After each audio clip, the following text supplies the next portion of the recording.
On November 12, 2006, in Pomona, California, Tony Schumacher drove the U.S. Army Dragster, tuned by Alan Johnson, to what is to this date, as far as I'm aware, the quickest quarter-mile pass in the history of top fuel drag racing.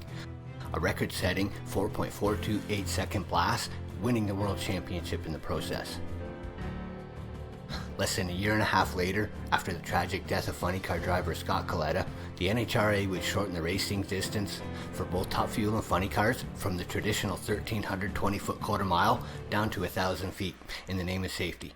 Most other sanctioning bodies would eventually do the same, but not all of them. On September 9, 2017, the Lagana brothers, with Bobby doing the tuning and Dominic stomping on the loud pedal, lit up the scoreboards of the IHRA-sanctioned US 131 Motorsports Park.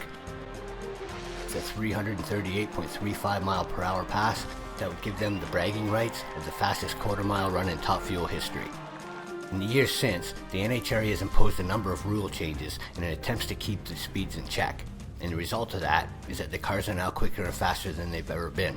As Brittany Force goes 366.5 and 338.43. That is an incredible run, and it is the fastest run in the history of top fuel drag racing. So, how fast would today's cars be if they were let loose to run the full quarter mile? We're going to answer that question right here, right now, or maybe in a couple minutes after I explain a few things.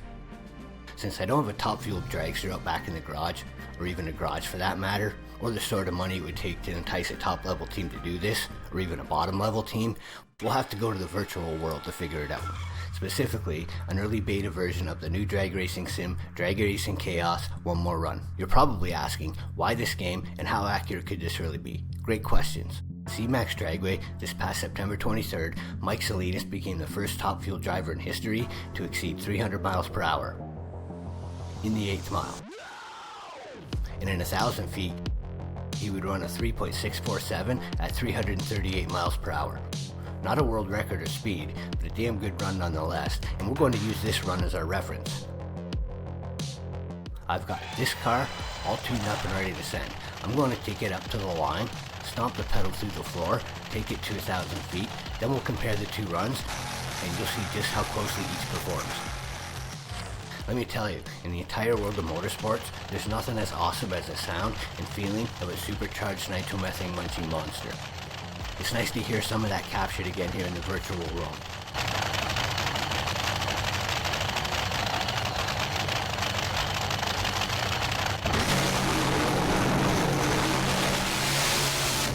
That was a pretty nice pass right there. Let's have a look at how it compares to the real thing by looking at the incremental times for both the pass we just made and the pass by Mike Salinas in Charlotte. As you can see, although the virtual car was slightly quicker to 60 feet, the real car was slightly quicker by 330 and maintained that to the finish line. The time differences in speeds all the way down the racetrack are so close that if we were able to actually watch these two runs side by side, it would be just that, nearly side by side all the way to the finish line. Given what we're looking at here, there's no reason to assume that the cars would be separated by any more than that, driven another 320 feet.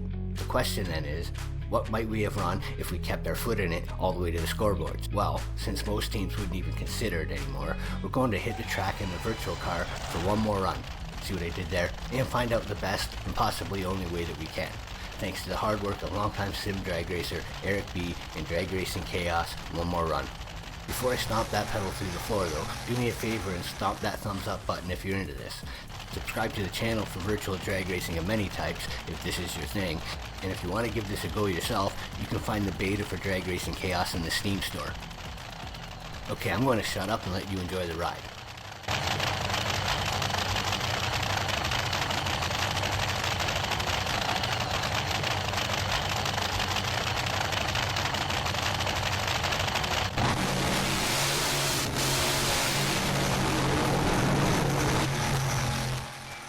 That was fun, and boy did it feel fast.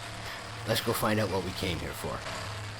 The real cars today have an RPM limiter that kicks in late in the runs to keep speeds in check, which I don't think the virtual car has, but even still, these cars carry so much momentum at 1,000 feet that this is likely pretty close, and possibly the best answer you're going to have to the question that I'm sure a lot of old quarter mile fans have been wondering about. And the answer to that question is 4.299 seconds at nearly 360 miles per hour. Acceleration unchecked, a current top fuel dragster has gotten approximately 20 miles per hour faster and over a tenth of a second quicker if it were running a full quarter mile today. So, there you have it. Thank you for watching. I hope you enjoyed. Until next time, keep it in your own damn lane, and may all your tears come from a cloud of nitro.